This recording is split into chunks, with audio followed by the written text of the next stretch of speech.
Isang mapagpalang araw po muli sa ating lahat. So, welcome back to our 365 daily devotion. So, today is July 11, Thursday, and this is our fourth installment of our current series, which is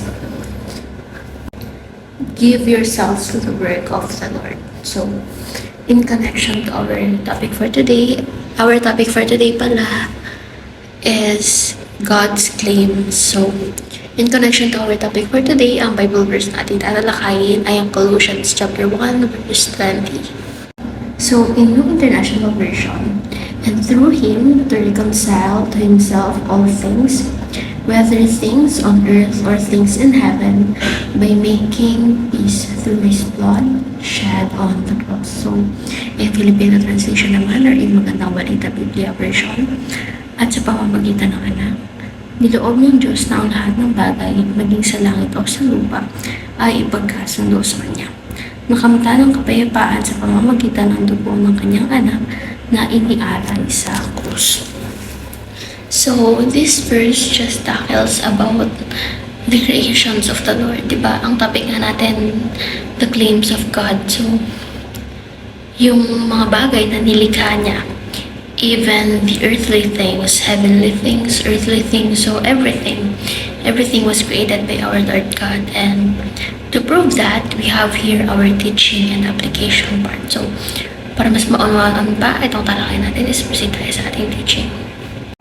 Number 1, Jesus restores Genesis 1. So, ano ba yung mini-message or topic sa Genesis chapter 1? So, Genesis chapter 1, the book of Genesis chapter 1 tackles about the creations of the Lord, of how He created things and dealt with the humanity. So, tinatakal daw ng Genesis chapter 1 yung mga bagay na i-create ni God and how He created them. Kabilang na yung kung paano niya or how He dealt with the humanity. So, also, how He dealt with the humanity, the sinful humanity, diba?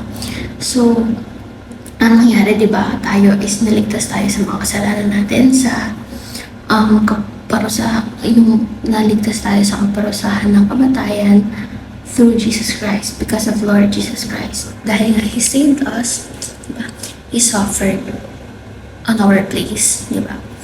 He suffered instead of us. So, sinacrifice niya yung sarili niya and sinacrifice ni God yung one and only begotten Son niya. So, that is how He dealt with humanity.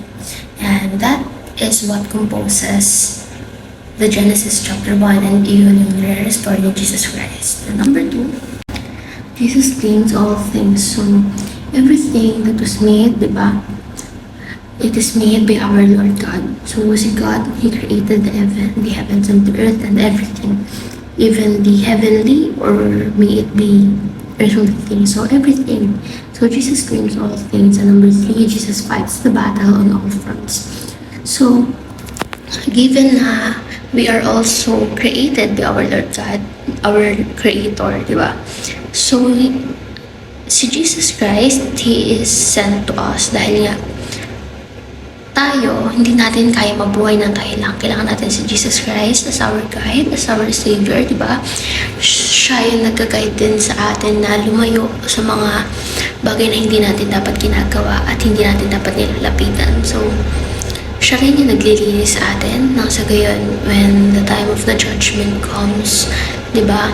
Malinis tayo sa harap at sa mata ng Diyos, di ba? So, He is fighting the battle with us, fighting the battle on all fronts. So, ngayon naman is proceed tayo sa ating application. Number 1, seek to understand the claims of Jesus. Number 2, share the gospel of reconciliation. And number 3, submit all things under the lordship of Jesus. So, for our discussion part by now, after watching this devotion, we should be able to identify the reasons as to why it is important to know the claims of Jesus. So, that is all for our devotion for today, and I hope na may natutunan tayo. So, God bless us all.